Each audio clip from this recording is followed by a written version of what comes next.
Hello everyone, this is Nilesh Kumar Gupta and you are watching NG Physics classes.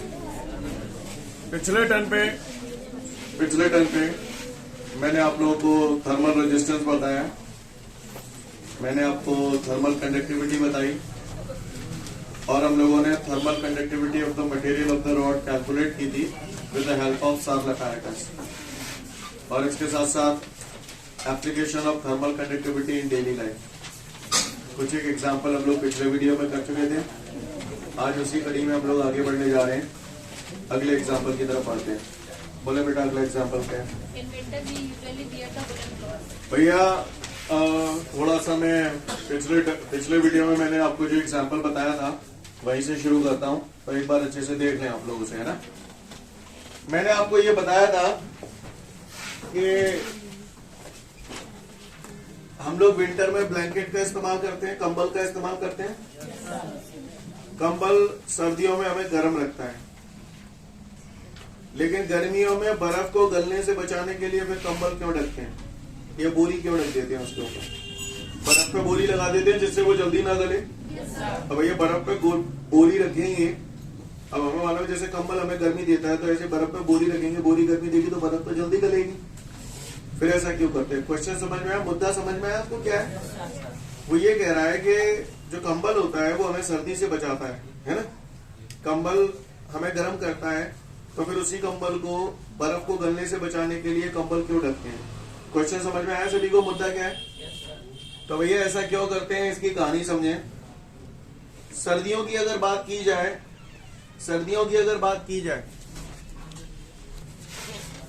तो देखते हैं भैया, ये आप हो, सर्दियां पड़ रही हैं, तो बाहर जो एनवायरनमेंट है वो कोल्ड है, यानी लो टेम्परेचर पर है। आपकी बॉडी जो है वो हाई टेम्परेचर पर है, एनवायरनमेंट जो है वो कोल्ड टेम्परेचर नहीं, लो टेम्परेचर पर है। कैसे टेम्परेचर पर है? लो टेम्परेचर पर है। तो सर्दी से बचने के लिए आप लोग कंबल ओढ़ लेते हैं, ऐसा बताया था आपको। आपने ये कंबल ओढ़ लिया। कंबल जो होता है तो जाहिर सी बात है थ्रेड से मिलकर बनता है। थ्रेड धागों के जो रेशे होते हैं उनके बीच में एयर भरी हुई होती है और वो एयर इंसुलेटर की तरह काम करती है। इंसुलेटर की तरह काम करेगी तो जाहिर सी बात है आपकी बॉडी हाई टेम्परेचर पर है, एनवायरनमेंट लो टेम्परेचर पर है। तो होता क्या है, हीट का जो फ्लो होता है वो हमेशा हाई टेम्परेचर से लो टेम्परेचर की तरफ होता है। तो आपकी बॉडी से हीट निकल रही है चारों तरफ और ये एनवायरनमेंट में जा रही है, लेकिन बीच में अड़ गया कंबल। तो कंबल क्या करेगा, इसे एनवायरनमेंट में नहीं जाने देगा वापस, क्योंकि यहाँ पर जो कंबल है, कंबल के धागों के बीच में एयर भरी हुई है जो इंसुलेटर की तरह काम कर रही है। वो एयर क्या करेगी, जैसे ही ब्लैंकेट से टकराएगी वापस रिटर्न होके अंदर ही आ जाएगी। नहीं है मेरी बात समझ? सीन क्लियर है? तो आपकी बॉडी से जो हीट निकल रही है वो एनवायरनमेंट में जा ही नहीं पा रही है, कंबल से टकराकर वापस आप ही के पास आ रही है, जिसकी वजह से आपको गर्म महसूस होता है। नहीं है बात समझ? सीन क्लियर है? तो सर्दियों में हम लोग जो कंबल ओढ़ते हैं तो वो कंबल हमें गर्मी दे रहा है, तो क्यों दे रहा है? कंबल खुद की कोई गर्मी प्रोड्यूस नहीं करता है, हमारी बॉडी से जो हीट निकलती है उसे रिटर्न करके हमारे पास ही पहुंचा देता है। बात समझ में आ रही है? अब क्या होता है, गर्मियों में बर्फ को गलने से बचाने के लिए उसे कंबल से क्यों ढकते हैं, तो इसको भी समझ लें। गर्मियां बढ़ रही हैं तो एनवायरनमेंट हाई टेम्परेचर पे होगा। ये बर्फ की सिल्ली है, काय की सिल्ली है? बर्फ की सिल्ली। क्लियर? बर्फ की सिल्ली जो है वो लो टेम्परेचर पे होगी या हाई टेम्परेचर पे? ये लो टेम्परेचर पर है, एनवायरनमेंट हाई टेम्परेचर पर है। ये मैंने क्या ढक दिया? हाँ, कंबल या बोरी जो भी आप ढकना चाहे, है ना। अब हमें मालूम है हीट का जो फ्लो होता है वो हमेशा हाई टेम्परेचर से, तो ये हाई टेम्परेचर है, ये लो टेम्परेचर है, तो एनवायरनमेंट से हीट आएगी ऐसे। इससे पहले कि हीट बर्फ से टकराए, बीच में मुक्कालात किससे होगी? कंबल से या बोरी से। बोरी इंसुलेटर की तरह काम करेगी और इस हीट रेडिएशन को अंदर बर्फ तक जाने देगी या नहीं देगी? जलते ही लौटा देगी। चलो वापस। क्लियर? तो इस वजह से बर्फ जल्दी नहीं गलेगी। भाषा समझ में आई आपको या नहीं आई? पक्का समझ गए? अगले एग्जाम्पल की तरफ चलो। अगला, क्यों सर्दियों में मैंने सुना है आप लोग वूलन क्लॉथ पहनते हो? वुलन क्लॉथ आपने देखा होगा, फुसफुसे टाइप की होते हैं, ऐसा ना लगे बोरी सी पहन रही है। सही बोल रहा हूँ ना? जब मैं ही समझाऊंगा वही कहानी है। बोलो भैया, वही कहानी है। कुछ गलत कह दी मैंने? नहीं कह दी हो तो बताओ आप। सेम टू यू है। आगे बढ़ो, अगला। In summer when the external temperature in the evening falls when the listen everyone, कहा जा रहा है मुझसे गर्मी पड़ रही है बेरेंट, क्लियर?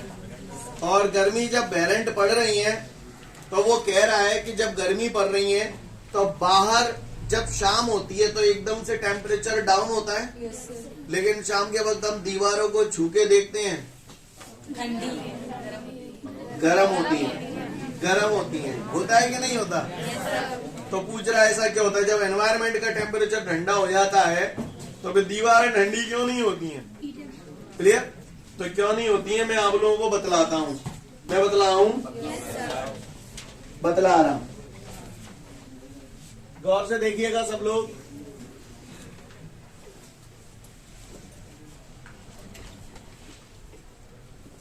ये एक हॉल है। क्या है? एक हॉल है, एक रूम है, कुछ भी मान लो। मौसम कैसा है? गर्मी का। बाहर बेरेंट गर्मी पड़ रही है। यही हॉल मान लो जिसमें अपन बैठे हैं, दरवाजे से हीट एंटर कर रही है, कमरा बिल्कुल खदखदा के बढ़िया फर्स्ट क्लास गर्म है वो दिन में, ठीक है? कमरा गर्म हो चुका है, हॉल गर्म हो चुका है, हो चुका नहीं हो चुका? बाहर हाई टेम्परेचर है, बाहर की गर्मी से अंदर हॉल गर्म हो चुका है। फिर दिन ढल गया और सांझ आ गई, और जैसे ही शाम हुई एनवायरमेंट का टेम्परेचर धीरे धीरे करके लो हो गया, यानी ये लो टेम्परेचर पे होने लगा, लेकिन कमरा ऑलरेडी गर्म हो चुका था। अब एनवायरनमेंट का टेम्परेचर तो बाहर से धीरे धीरे करके कम होने लगा, लेकिन अंदर हाई टेम्परेचर था। अब जाहिर सी बात है एनवायरनमेंट का टेम्परेचर कम होना चाहे तो धीरे धीरे यहाँ भी ठंडक होनी चाहे नहीं होनी चाहे। जब ठंडक होनी चाहे तो हीट बाहर निकलन चाहे नहीं निकलन चाहे। अब हीट झंटे यूं गई बाहर निकल गए तो जहाँ वहां दीवार मिली, दीवार इंसुलेटर की तरह काम करेगी, बाहर जाने नहीं देगी। बोले चला वापस, इतना कौन आई, फिर दीवार मिली, चलो वापस, हाँ चलो नहीं मेरी बात सुन। तब थोड़ी बहुत हीट जो निकलेगी वो गेट के थ्रू ही निकलेगी। आपको मेरी बात समझ में आ रही है? इसलिए शाम को जब बाहर का एनवायरनमेंट ठंडा हो जाता है पर फिर भी अंदर का रूम गरम बना रहता है, दीवारें गरम बनी रहती है। तो क्यों बनी रहती है? काफी देर तक बात समझ में आ रही है? क्लियर? आ गई। अगला क्वेश्चन। लिसन एवरीवन, मैंने सुना है जो सर झुकते नहीं है वो सर नहीं बे सिर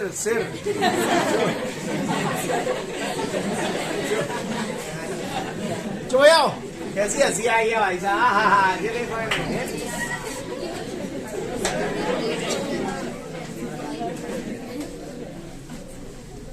जो सिर झुकते नहीं है वो कट जाते हैं। कहावत सुनी है आप लोगों ने?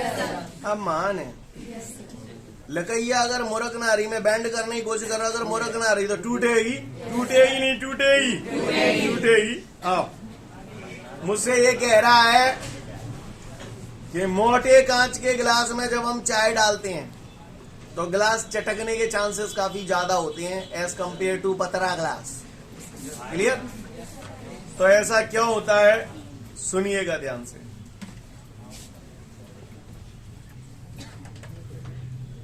अभी मैंने ऑर्डर किया है मॉरिशस, तो चाय आएगी वहां से, तो बताएंगे आपको।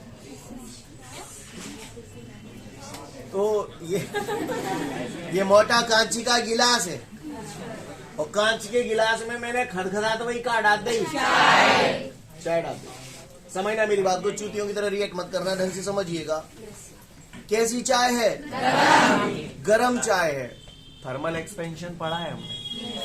ये गरम चाय है और ये कांच का गिलास है। कौन सी लाश है? कांच का गिलास।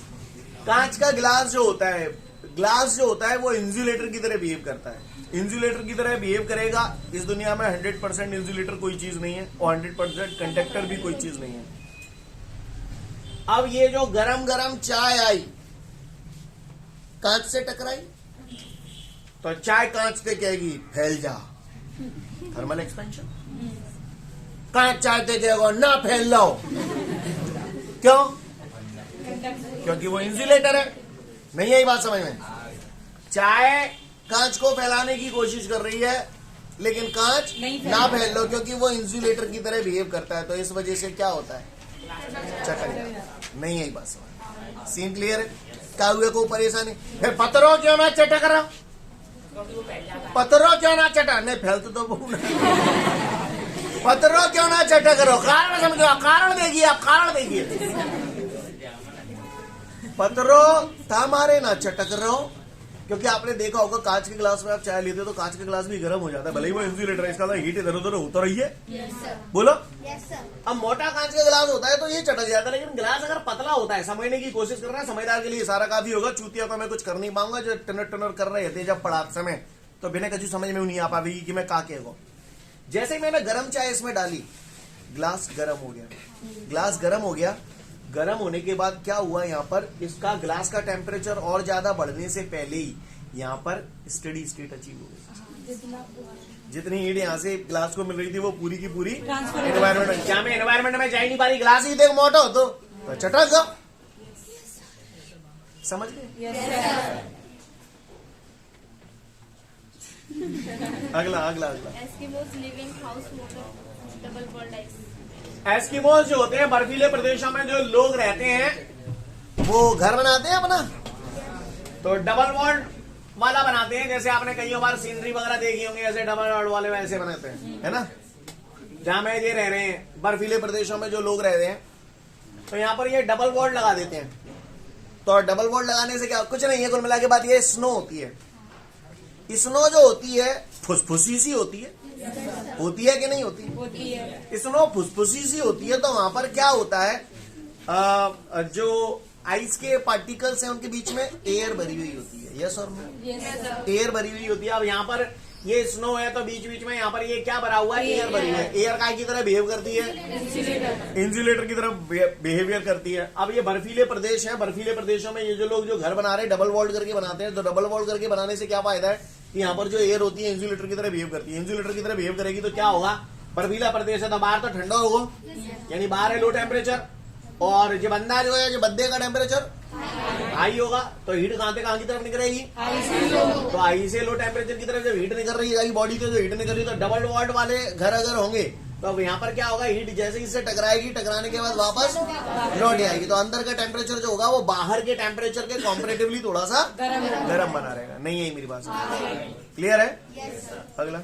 In winter, a steel chair appear to be cold. Listen भाई साहब,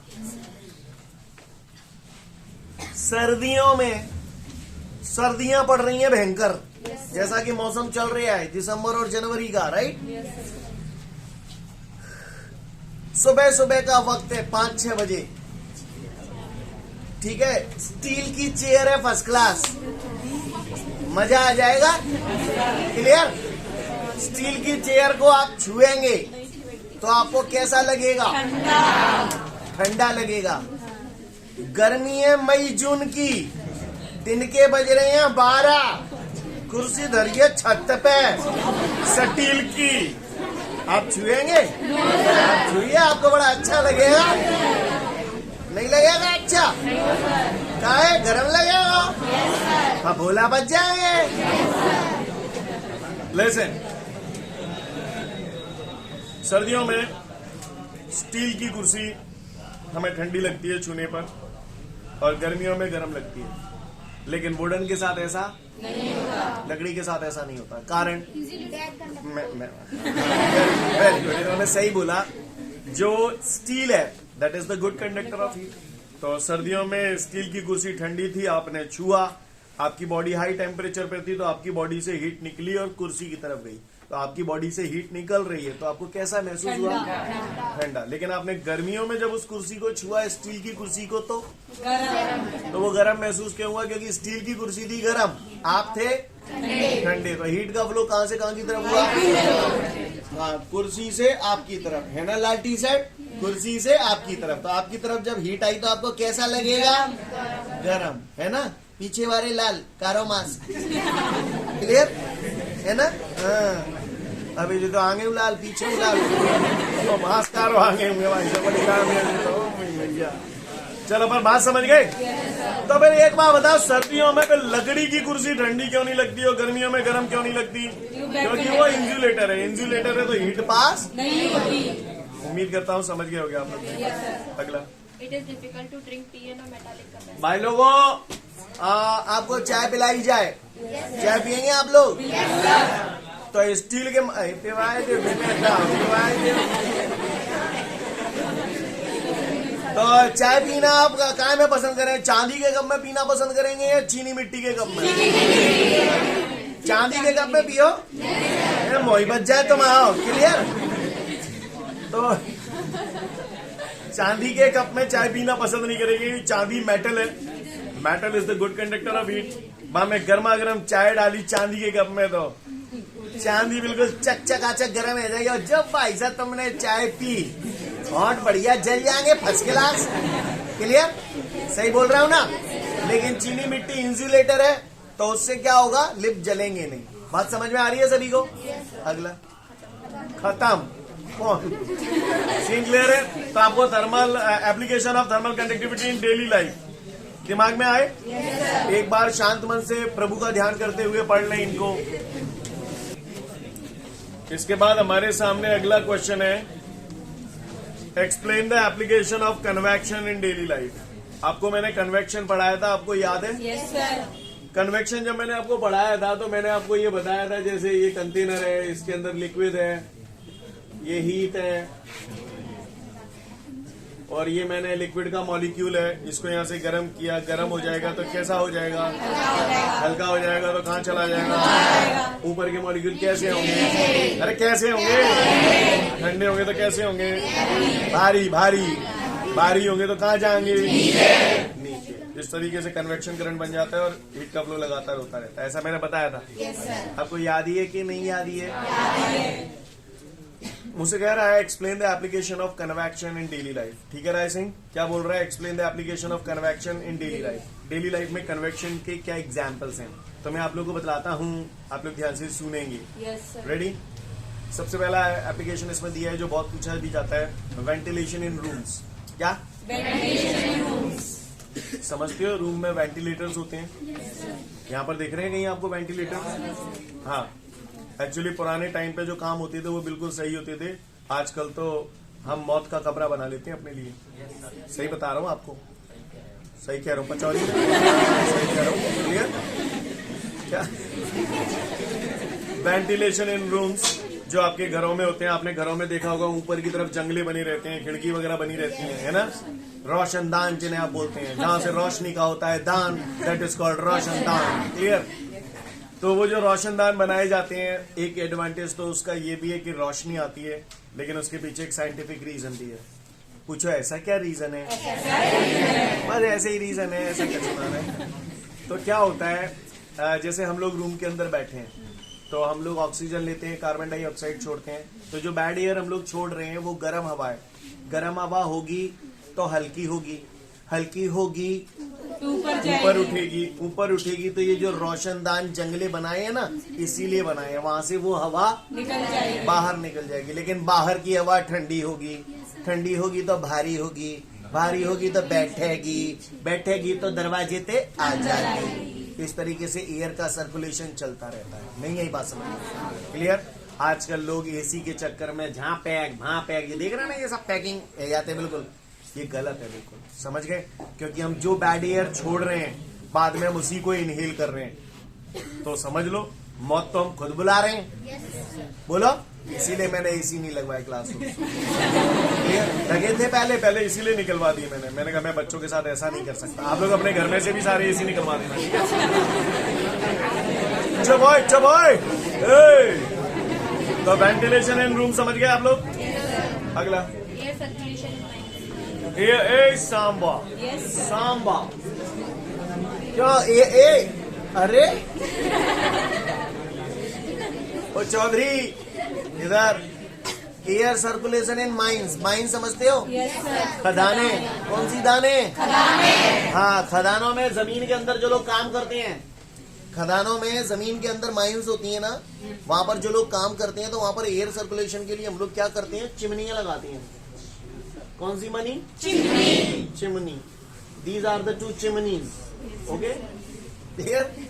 ये चिमनी है, तो यहाँ पर एयर सर्कुलेशन जो होता है माइंस में इन चिमनीज की हेल्प से होता है। क्लियर?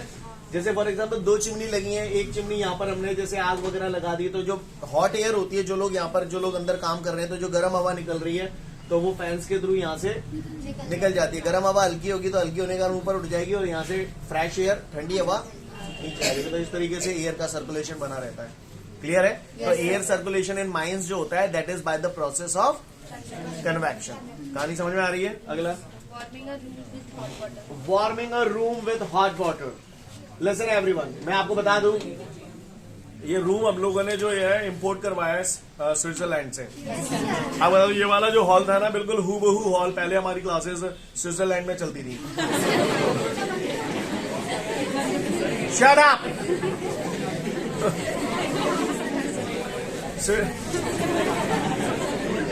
तो भैया प्लीज, ऐसे कोई बताता है तो आप लोगों को भरोसा नहीं है मेरी बात पर।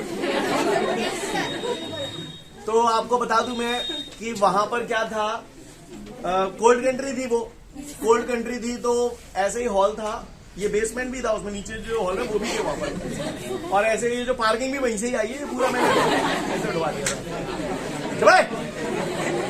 और ये जो पार्किंग थी ना बाहर, हमारे बाहर जो पार्किंग थी, वहां पर एक बहुत बड़ा टैंक हुआ करता था, बॉयलर होता था, उसमें हम लोग पानी को उबालते थे। क्या करते थे? मैं थोड़ा सा इधर पिक्चर बनाने की कोशिश करूं, so you will feel little bit better. Okay, ये हॉल है जिसमें आप पढ़ रहे हो, ठीक है? और यहाँ पर ये बाहर जो पार्किंग वार्किंग है, यहाँ पर मान के चलिए ये टैंक फैंक बना हुआ है, बॉयलर रखा हुआ है, ठीक है? यहाँ पे पानी बिल्कुल खदखदाएगा, मैं गर्म कर रहा हूँ फर्स्ट क्लास। क्लियर? और जब फर्स्ट क्लास पानी गर्म भाव नहीं कि मैंने यहाँ से एक पाइपलाइन आई और इस पाइपलाइन को कमरे में चारों दीवारों से ऐसे, जैसे बाहर से पाइपलाइन आई और मैंने दीवारों पे चारों तरफ ऐसे हाँ फिक्स कर दिया, ठीक है? तो पाइपलाइन में गर्म पानी निकले हो, निकले हो। अब ये गर्म पानी चारों तरफ घूमे होगा, तो आप खुद सोचिए गर्म पानी होगा तो पाइप है वो गर्म। अब पाइप के कॉन्टैक्ट की जो एयर होगी वो गर्म हो जाएगी। गर्म हो जाएगी तो एयर के मॉलिक्यूल हल्के हो जाएंगे तो ऊपर उठाएंगे और ऊपर के ठंडे मॉलिक्यूल नीचे पाइप की तरफ आएंगे। तो इस तरीके से धीरे धीरे करके कमरा गर्म हो जाए। अच्छा, कमरा तो गर्म होने लगा, लेकिन वाटर ने अपनी हीट पाइप को दी, पाइप ने अपनी हीट एयर को दे दी, तो धीरे धीरे कमरा गर्म होने लगा। लेकिन पाइप में जैसे जैसे पानी आगे बढ़ेगा ठंडा होता जाएगा। क्लियर? अब पानी जैसे जैसे ठंडा होता जाएगा तो लौट फिर के पानी फिर वापस बॉयलर में, फिर वो पानी क्लियर?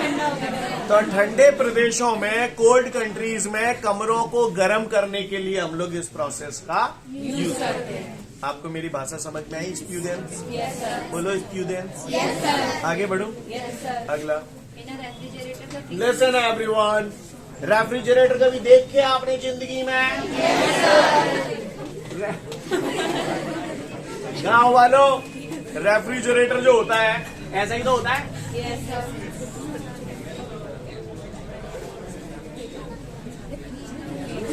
तो ज्यादा ही चौड़ा फ्रिज है वैसे। चलो इनफ, फ्रिज है या मैं फ्रीजर कौन सा है? हाँ, ये फ्रीजर है। और एक्चुअली फ्रिज क्या, एक डब्बा, एक बॉक्स है, कुछ है थोड़ी उसमें। क्लियर? फ्रिज में जिसको आप वाकई में फ्रिज समझते हैं वो ये केवल छोटा सा डिब्बा है जिसको आप फ्रीजर बोलते हैं। आपने देखा होगा पीछे कंप्रेसर वगैरह लगा रहता है और वो कंप्रेसर बर्फ जमाती, तो केवल जई में जमावत हो, जा में जमावत हुआ था जी, तो केवल डिब्बा है, कूरो पारो जाको कूर रोल तोड़ी है, बड़ा भारी। समझ गए? अब यहाँ पर नयारा देखिए आप, अब नयारा देखिए आप, ना जालन देखो। यहाँ पूछ रहा हूँ होते कि फ्रीजर में जो फ्रीजर चेस्ट होता है वो ऊपर रखा जाता है और ये बॉक्स नीचे रखा जाता है, ऐसा क्यों?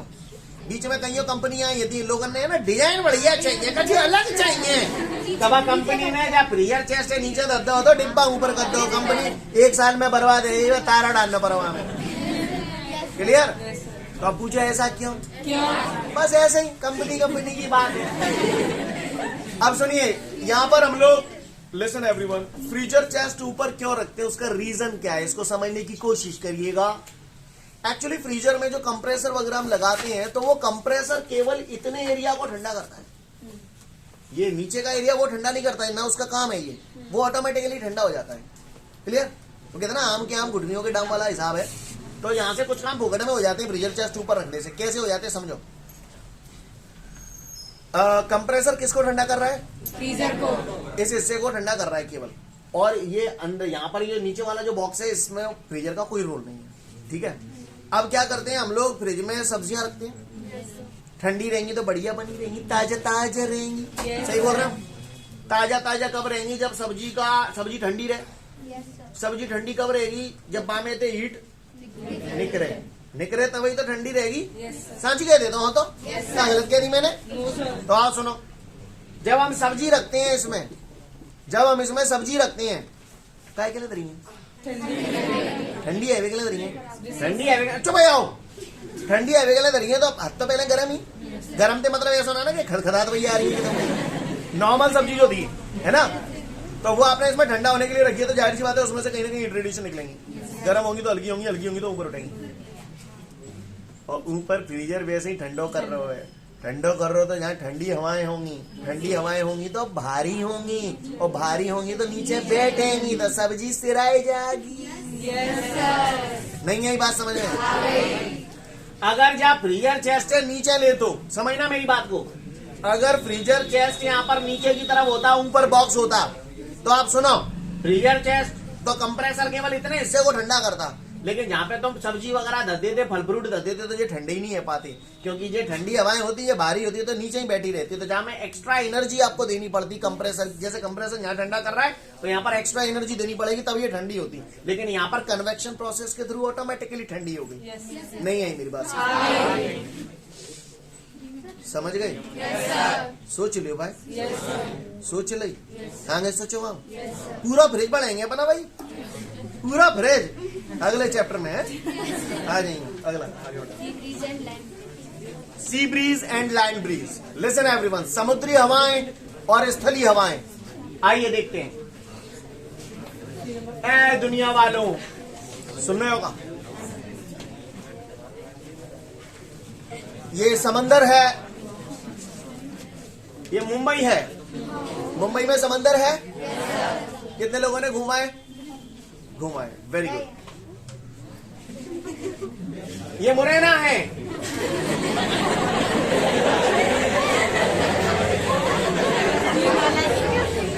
मुरैना में आमपुरा है, ये शट अप, डोंट टॉक, ये मुरैना की जमीन है, ये मुरैना की जमीन है, और ये मुंबई का समंदर है। समंदर में 2-4 बाल्टी पानी तो हो, तो 2-4 बाल्टी भी नहीं होता, उससे भी कम, अच्छा बहुत होता है। ये सूर्य भगवान है अपने, इसको प्रणाम करो, खुश रहो। लिसन एवरीवन, ध्यान से सुनिएगा, हीट रेडिएशन से इधर भी आ रहे हैं, हीट रेडिएशन से इधर भी आ रहे हैं। अर्थ अपने एक्सेस पे लगातार घूम ही रही है, घूम ही रही, नहीं घूम ही रही, घूम ही रही। लिसन, समंदर में पानी है, ये जमीन है, ये हीट रेडिएशन से सन से आ रहे हैं। हीट रेडिएशन इसको भी गर्म करेंगे, इसको भी गर्म करेंगे, जमीन को भी गर्म करेंगे, पानी को भी गर्म करेंगे। समंदर में पानी बहुत ज्यादा, सवेरे तो संध्या हो जाएगी पानी गर्म हो तो, लेकिन उसके कॉम्परेटिवली जमीन जल्दी गर्म हो जाएगी। जमीन जल्दी गर्म हो जाएगी तो जाहिर सी बात है जमीन के कांटेक्ट की जो एयर है वो गर्म होगी तो हल्की होगी, हल्की होगी तो उठेगी, और अर्थ अपने एक्सेस पे घूम रही है। क्लियर? सुबह को टाइम है 11-12 बजे ना जो गर्म है, वो समझना मेरी बात को, जमीन गर्म हो गई तो यहाँ से गर्म हवा ऊपर की तरफ उठ रही है, अर्थ अपने एक्सेस पे घूम रही है, तो ये इस तरीके से कहाँ की तरफ जा रही है? समुद्र की तरफ। तो ये लैंड ब्रीज है, लैंड से आ रही है, इस वजह से। इसके कॉम्परेटिवली जब सुबह ही सुबह ये धूप आई है तो इससे क्या समुद्र का पानी बहुत ज्यादा गर्म हो जाएगा? नहीं हो जाएगा। तो यहाँ पर ऊपर की एयर जो होगी वो कैसी होगी? कॉम्परेटिव ठंडी, ठंडी होगी तो भारी तो नीचे ही बैठी रहेगी, तो ये यहाँ की तरफ आएगी। नहीं है बस में। तो समंदर से जो हवा आ रही है वो सी ब्रीज, और जमीन से जो हवा आ रही है दैट इज लैंड ब्रीज। समझ में आ रही? तो ये जो हो रहा है, ये सर्कुलेशन हो रहा है, ये काय की वजह से? कन्वेक्शन प्रोसेस की वजह से। समझ में आ रही है बात? सीन क्लियर है? काहुए को परेशानी? अगला, Filling of inert gases in electric. Filling of inert gases in the electric bulb. Electric bulb होता है, बल्ब में हम लोग इनर्ट गैसेस भरते हैं। इनर्ट गैसेस समझते हो? कौन सी? Non-reactive gases. Non reactive gases, noble gases, helium, neon, argon, krypton, xenon, radon, आलसी गैसें। कैसी गैसें? आलसी गैस। क्योंकि नॉन रिएक्टिव होती हैं, इजीली रिएक्ट नहीं करती हैं, तो वो आलसी हैं। क्लियर? क्लियर है? तो कहा जा रहा है मुझसे कि बल्ब के अंदर हम लोग इनर्ट गैसेस भरते हैं, तो क्यों भरते हैं? What is the reason behind that? तो वहां पर गौर से सुनिएगा सब लोग।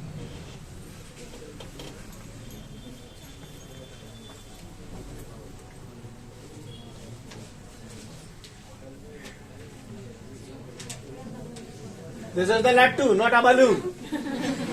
क्या है ये? हाँ, बल्ब। बल्ब में इस फिलामेंट से करंट एंटर किया और यहां से होता हुआ वापस। बोलो भैया। Yes sir.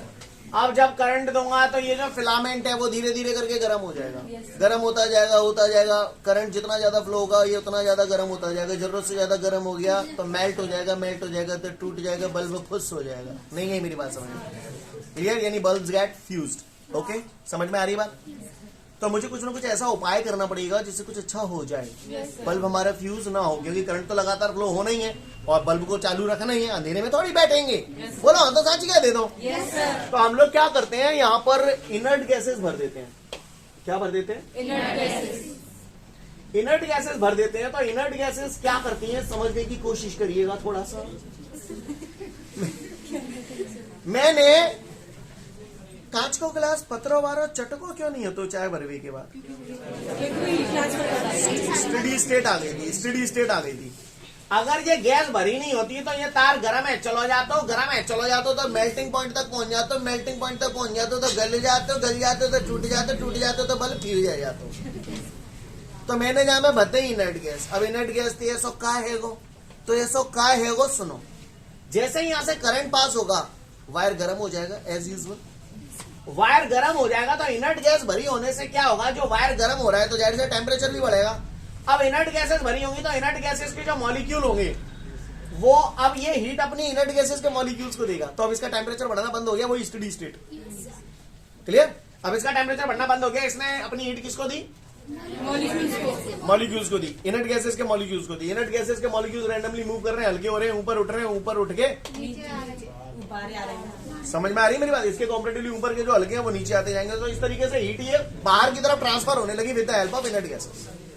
नहीं ये बात समझ? अगर इनर्ट गैसेस नहीं होती तो इन पे अपना हीट कम करने का कोई उपाय नहीं होता, मेल्टिंग पॉइंट तक पहुंच जाता, फ्यूज वायर टूट जाता। नहीं है मेरी बात समझ? तो फ्यूज वायर ब्रेक ना हो इसलिए मैंने इनर्ट गैसेस भर दी। तो इससे क्या हो रहा है, इनर्ट गैसेस भरने से जो करंट की वैल्यू बढ़ने की वजह से इसका टेम्परेचर लगातार बढ़ रहा है, वो और ज्यादा बढ़ना बंद हो गया, क्योंकि वो अब अपनी हीट किसको देने लगा? इनर्ट गैसेस के मॉलिक्यूल्स को देने लगा। नहीं यही बात समझ? तो इनर्ट गैसेस के मॉलिक्यूल को दिया, वो गर्म होके हल्के हो गए, और जो ऊपर जो ठंडे थे वो भारी थे, वो नीचे आ गए। तो कन्वेक्शन प्रोसेस के थ्रू यहाँ पर हीट बाहर की तरफ शिफ्ट होने लगी। आपको मेरी बात समझ में आई कि नहीं? तो इसलिए हम लोग उसमें इनर्ट गैसेस भरते हैं। भाषा समझ में आई? अगला खत्म। पढ़ लो फटाफट application of convection in daily life. ठीक है, तो फिर आज के लिए पर्याप्त है। कल फिर मिलते हैं। Thank you everyone, have a great day to all of you guys.